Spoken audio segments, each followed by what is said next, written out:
येईल का जुळून नाते? दिव्या, माय वाईल्ड कॅट, उठ बघू. हे बघ, मी तुझ्या हाताला किस करतोय. पाठोपाठ त्याचे ओठ टेकवले त्याने. तो तिला चेतावणी देत होता. कपाळावर ओठ टेकवले तरीही तिने काहीच हालचाल केली नाही. इथून पुढे तेरा साथ हो तो मुझे क्या कमी है, अंधेरों में भी मिल रही रोशनी है. ती गाणं गुणगुणत त्याच्या जवळ आली. त्याच्या कपाळावर आपले ओठ टेकवले. आज सुंदर दिसत होती ती. त्याने तिला हात केला तसा तिने त्याच्या हातात हात दिला. तिच्या चेहऱ्यावरचं हसू त्याला नजर हटवू देत नव्हतं. तो अडकला होता तिच्या नजरेत. ये अदा तेरी मुझे घायली कर देती है, तो मनात म्हणाला. Aditya, I love you. आदित्यच्या मांडीवर बसून ती बोलत होती आणि तो लाडे लाडे तिचे केस हाताने मागे करत होता. I love you to my wild cat. Aditya तिच्या डोक्यावर ओठ टेकवत म्हणाला. काय रे, वाईल्ड कॅट म्हणतो मला.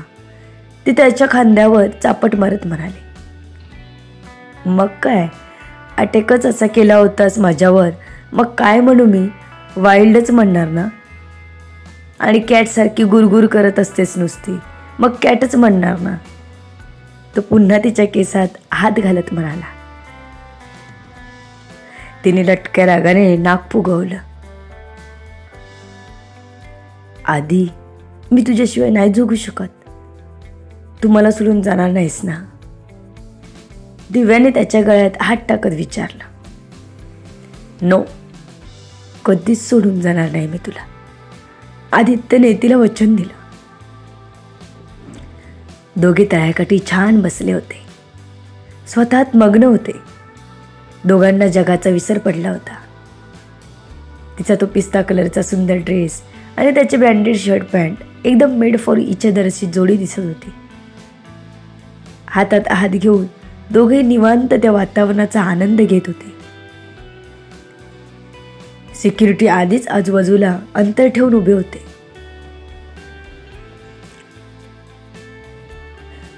कारण कुणीही अचानक या ठिकाणी येऊ शकत होतं. आदित्यचं कामच परफेक्ट होतं. त्याचं फक्त या दिव्याच्या बाबतीत गणित गडबडत होतं. ती अगदी अप्सरा नव्हती, सामान्य कुटुंबात जन्मलेली मुलगी होती, पण जबाबदारीने वागलेली होती.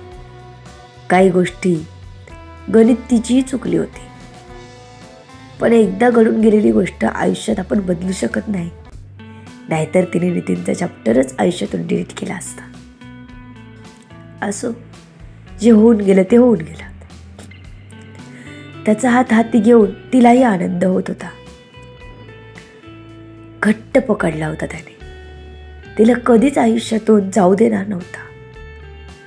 तिच्या गालावर आपल्या ओठांची मोहर उठून सुखावून तो तिच्याकडे बघत होता. दोघे एकमेकांच्या डोळ्यात हरवून गेले होते.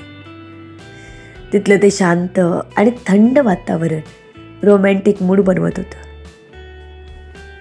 त्याचं लक्ष तिच्या ओठांवर स्थिरावलं.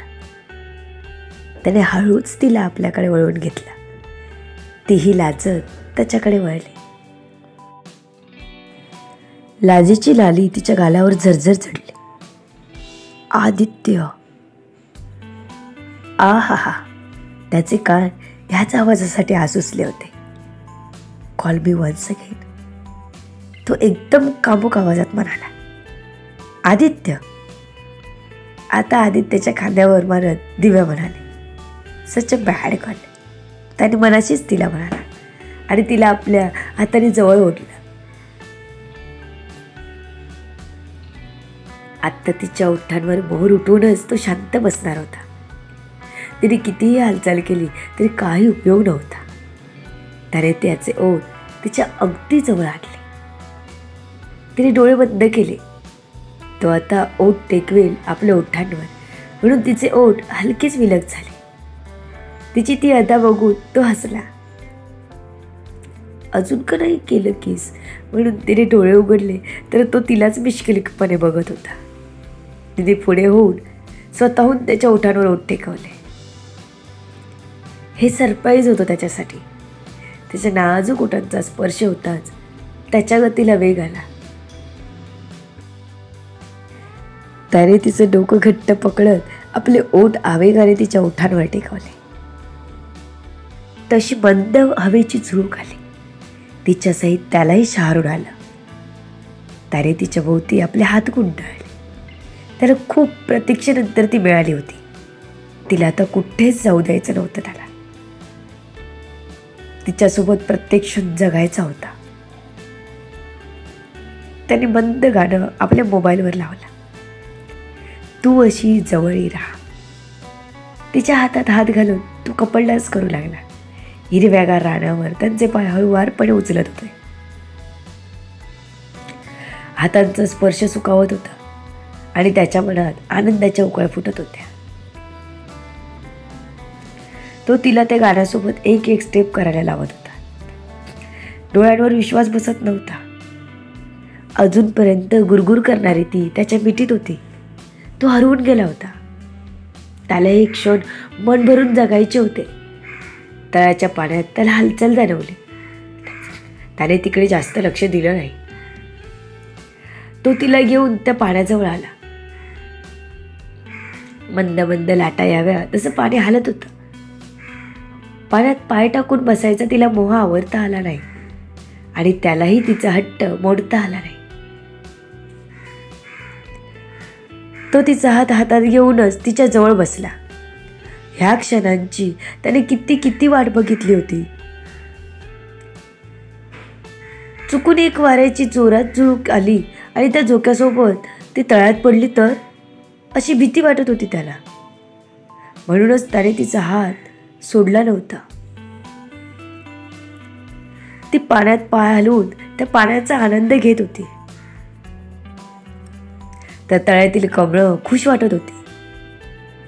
आपण खुश असलं की सर्व सुंदर वाटतं, तसं दोघांना ती कमळं पण खुश वाटत होती. खास करून आदित्यला. मंद सुवास त्यांचा त्या परिसरात दरवळत होता. मनाला शांती काय असते ती तिथे दोघांना जाणवत होती.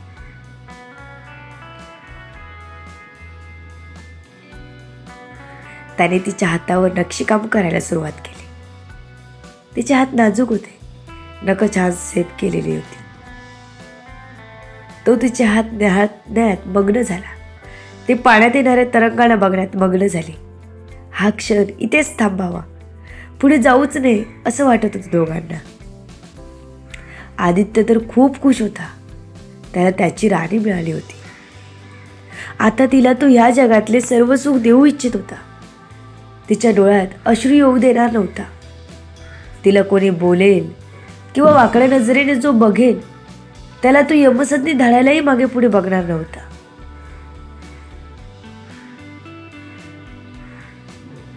क्षण हे दोघांचे भरभरून जगायचे. सुख ओंजळीने भरून अजून उधळायचे. सुगंध त्याचा दश दिशांतर वळे. मी तुझा तू माझी चाल संगे लढी वाळे. तो मनात आपल्या पंक्ती तयार करत होता. त्याने या क्षणांना भरभरून जगायचं ठरवलं होतं. माहीत नाही, पण त्याला एक क्षण संपू द्यायचे नव्हते. एक हुरहुर मनामध्ये जाणवत होती. तिचा हात अजूनही त्याच्या हाती होता. नव्या नव्या प्रेमाची चाहूल काही वेगळाच आनंद घेऊन आली होती आदित्यच्या जीवनात. तो खूप म्हणजे खूप खुश होता. हात तिचा असाच हाती असावा. आयुष्य असंच तिचा हातात हात घेऊन काढावं असं वाटून गेलं. एक क्षण मी तिला बाजूला जाऊ दिलं आणि ती गायब झाली तर, ही भीती आदित्यच्या मनाला सतावू लागली. विलक्षण भावना मनाला स्पर्शून गेली. अतिशय प्रेमाने तो तिला बघत होता. अशा भावूक क्षणी त्याच्या हाताला जोरात झटका बसला. त्याच्या हातातून दिव्याचा हात सुटला. आदित्य! एक दुःखाने भरलेली किंचाळी त्याच्या कानावर पडली. ती त्याच्यापासून दूर झाली.